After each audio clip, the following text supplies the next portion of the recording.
मैं राखी कुमारी। आज मैं आप लोगों का अकाउंट्स का पहला चैप्टर आर्थिक घटना के बारे में पढ़ाना चाहती हूँ। आखिर आर्थिक घटना क्या है? किसी भी व्यापार में पैसे से जुड़ी गतिविधि को ही हम लोग आर्थिक घटना कहते हैं, जिसमें पैसों में ही मापा जा सके, वो आर्थिक घटना है। जैसे कोई भी कंपनी चला रहे हैं या कोई मोबाइल बेचती है तो उसे पैसे मिलते हैं। एक फैक्ट्री है, कच्चा माल खरीदता है, उसे पैसे खर्च करने पड़ते हैं, उसे आर्थिक घटना कहते हैं। आप कहीं भी काम कर रहे हैं, आपको उसके बदले वेज मिल रहा है, पैसा मिल रहा है, तो वो एक आर्थिक घटना। या कहीं भी आप काम किए और आपको उसके बदले अच्छा रिकॉर्ड मिला, हाँ सम्मान मिला, तो वो बात व्यापार का ही है, मगर उसमें आपको पैसे नहीं मिल रहे हैं, तो उसे हम आर्थिक घटना नहीं कहेंगे। आर्थिक घटना तभी कहेंगे जब उसमें पैसे का इन्वॉल्वेशन हो, पैसा मिले। आर्थिक घटना के उदाहरण जैसे आप देख लीजिए, मान लीजिए आपको एक खिलौने की फैक्ट्री लगानी है, तो उसमें आपको किन किन चीज़ों की ज़रूरत पड़ेगी।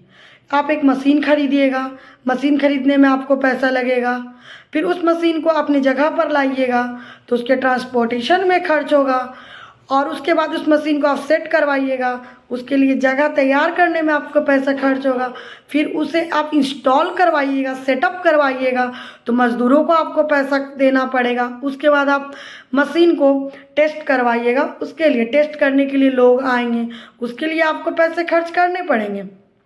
हर जगह यहाँ पर पैसों का लेन देन हुआ, इसीलिए इसे हम कहेंगे आर्थिक घटना। आर्थिक घटना दो प्रकार के होते हैं, एक्सटर्नल इवेंट, बाहरी घटना, जिसमें व्यापार के बाहरी व्यक्तियों के साथ लेन देन होगा। जैसे मान लीजिए कि आपको फैक्ट्री सेटअप करना, तो आप एक लैंड लिए, तो आपको लैंडलॉर्ड को पैसा देना पड़ेगा। मान लीजिए कि आप किसी भी प्रकार के फैक्ट्री सेटअप कर रहे हैं, कहीं भी प्रकार के कुछ कागजात का कुछ काम है, तो आपको ऑफिसर्स को पैसे देना पड़ेगा। तो वो फैक्ट्री के बाहर के लिए काम है। जैसे आप फैक्ट्री में किसी भी प्रकार का मोबाइल वगैरह बेचते हैं, तो वो फैक्ट्री के बाहर का काम है। और आंतरिक घटना हुआ एक्सटर्नल इवेंट, जैसे कि आप व्यापार उसके अंदर से, जैसे मजदूर लगा रहे हैं, फैक्ट्री में इलेक्ट्रिसिटी लगा रहे हैं, तो ये हो गया इंटरनल इवेंट्स, फैक्ट्री के अंदर के लिए कार्य हो गया। फैक्ट्री में आप मशीन लगा रहे हैं, तो फैक्ट्री के अंदर का वर्क हो गया, उसके लिए जो आप पैसे का लेन देन कर रहे हैं वो हो गया इंटरनल इवेंट्स। बाहरी और आंतरिक घटनाओं के उदाहरण देख लीजिए आप। उदाहरण तो आप मैंने पहले भी दिया। जैसे बाहरी घटनाओं के उदाहरण हो गया, किसी भी दुकान में ग्राहक से सामान बेचा जाए, उसे कहेंगे बाहरी। जैसे कि फैक्ट्री में फैक्ट्री के लिए रॉ मटेरियल्स, कच्चा माल खरीदा जाए, कोई किसी भी प्रकार का फैक्ट्री हो सकता है, तो उसके लिए रॉ मटेरियल्स चाहिए, और रॉ मटेरियल्स हम बाहर से लाएंगे, उसके लिए हमको सप्लायर को पैसे देने पड़ेंगे।